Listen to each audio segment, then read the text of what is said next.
Hello everyone, আসসালামু আলাইকুম। Cook with অর্পার আজকের আয়োজনে আপনাদেরকে তৈরি করে দেখাবো ঝরঝরে সাদা পোলাও। অনেকেই আছেন নতুন রাঁধুনি, নতুন গৃহিণী কিংবা ব্যাচেলার, তারা জানেন না কিভাবে ঠিকঠাক পোলাওটা রান্না করতে হবে, কতটুকু পানি দিতে হবে। এই সব কিছুর সমাধান নিয়ে আজকে চলে এসেছি সাদা পোলাওয়ের রেসিপিটি শেয়ার করতে। পোলাও রান্না করার জন্য আমি এখানে কালি জিরা পোলার চাউল নিয়েছি 1 কেজি। আপনারা চাইলে বাসমতি চাউলটাও নিতে পারবেন। আমি চাউলটাকে খুব ভালোভাবে পানি দিয়ে ধুয়ে এটাকে একটা ছাঁকনিতে ছেঁকে নিয়েছি এবং পানিটাকে পুরোপুরি ঝরিয়ে নিয়েছি। এখন একটি কড়াইতে আমি চাউলটা নিয়ে নিচ্ছি এবং দিয়ে দিচ্ছি 1/3 কাপ রান্নার রেগুলার তেল। চুলাটাকে মিডিয়ামে অন করে চাউলটাকে ভেজে নিতে হবে। এ পর্যায়ে চাউলে কিন্তু পানি থাকা যাবে না এবং চাউলটাকে খুব ভালোভাবে ভেজে নিতে হবে। আমি মশলাগুলো এই পর্যায়ে দিয়ে দিচ্ছি তেজপাতা, দারচিনি এবং এলাচ, গোলমরিচ, কিছু লবঙ্গ, কিশমিশ এবং কাজু বাদাম, কাঠবাদাম। এগুলো আপনাদের পছন্দ মতো কম বেশিও দিতে পারবেন। এবার সব কিছু খুব ভালোভাবে মিশিয়ে চাউলটাকে ভেজে নিতে হবে। চালটা ভালোভাবে ভাজা হলেই কিন্তু ভাতটা খুব ঝরঝরা হবে। আমার চালটা ভাজা হয়ে গিয়েছে, এই যে আমি কাছ থেকে দেখিয়ে দিচ্ছি। আমার চালগুলো ফুটতে শুরু করেছে।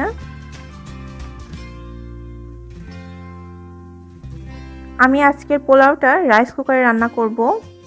আমি আগে থেকেই রাইস কুকারে 1 কেজি চাউলের জন্য 2 কেজি পরিমাণ পানি গরম করতে বসিয়ে দিয়েছিলাম।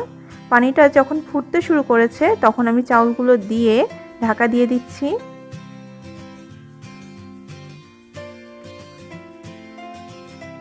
মনে রাখতে হবে ঠিক যতটুকু চাউল তার ডবল পানি দিতে হবে। এখন আমি মশলা দিয়ে দিচ্ছি 1 টেবিল চামচ পরিমাণ রসুন বাটা এবং 1 টেবিল চামচ পরিমাণ আদা বাটা, দিচ্ছি 1 চা চামচ চিনি এবং স্বাদমতো লবণ। সব কিছু ভালোভাবে নেড়ে চেড়ে মিশিয়ে নিচ্ছি। আবারও ঢাকা দিয়ে দিচ্ছি।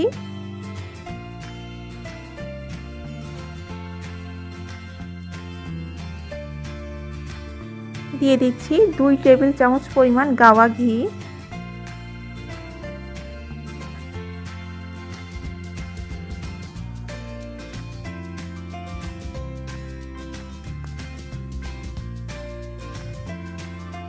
নেড়ে চেড়ে আবারও ঢাকা দিয়ে রাখবো।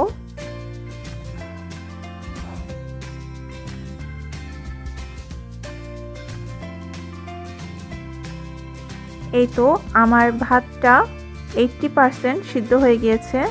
এই পর্যায়ে আমি দিয়ে দিচ্ছি 5-6টা কাঁচামরিচ আর দিয়ে দিচ্ছি কেওড়া জল। আমি এখানে ছিপিতে করে 1 ছিপি কেওড়া জল দিয়ে দিচ্ছি।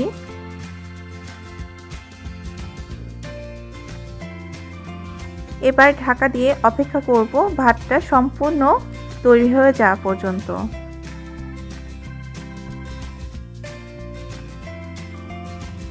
এই পর্যায়ে আমার ভাতটা সম্পূর্ণ তৈরি হয়ে গিয়েছে। এখন আমি যে পেঁয়াজ বেরেস্তাটা করে রেখেছিলাম সেই বেরেস্তাটা দিয়ে দেব। এখানে আমি পেঁয়াজটা ভেজে 1 চা চামচ চিনি দিয়ে মাখিয়ে রেখেছিলাম।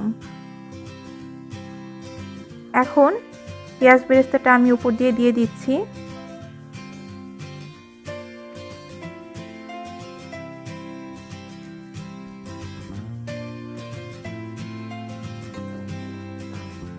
পেঁয়াজ বেরেস্তা করার পরে 1 চা চামচ চিনি দিয়ে যদি মাখিয়ে রাখা যায় তাহলে সেই পেঁয়াজটা অনেকক্ষণ পর্যন্ত মচমচে থাকবে।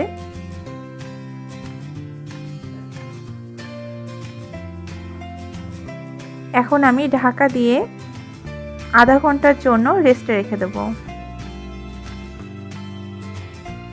আধা ঘন্টা পরে আমি এটাকে সার্ভ করে নিয়েছি। আমি পোলাওটাকে বিফ ভুনা এবং মাটন ভুনার সাথে সার্ভ করেছি।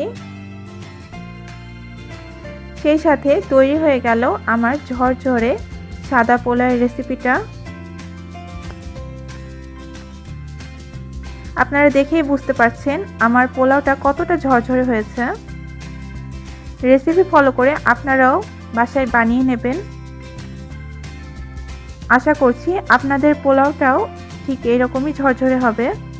পোলাওয়ের চালটা ধোয়া থেকে শুরু করে কতটুকু পানি দিবেন, কী পর্যায়ে রান্না করবেন, সব প্রসেসিং যদি আপনারা মনোযোগ সহকারে লক্ষ্য করেন তাহলে আপনাদের পোলাওটাও ঠিক আমার পোলাওয়ের মতো ঝরঝরে এবং সুন্দর হবে। সেই সাথে পোলাওটা সাদাও থাকবে।